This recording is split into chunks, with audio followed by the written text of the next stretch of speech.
mga taong bulag kahit dilat ang mata. May mga taong tinatalian sariling kamay at paa.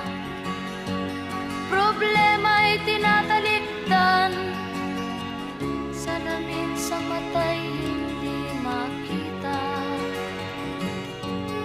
Kisarap ng umaga, lalo na kung ika'y gising.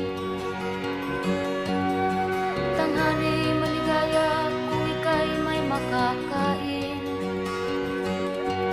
Ang gabi ay mapayapa kung mahal sa buhay ay kapiling.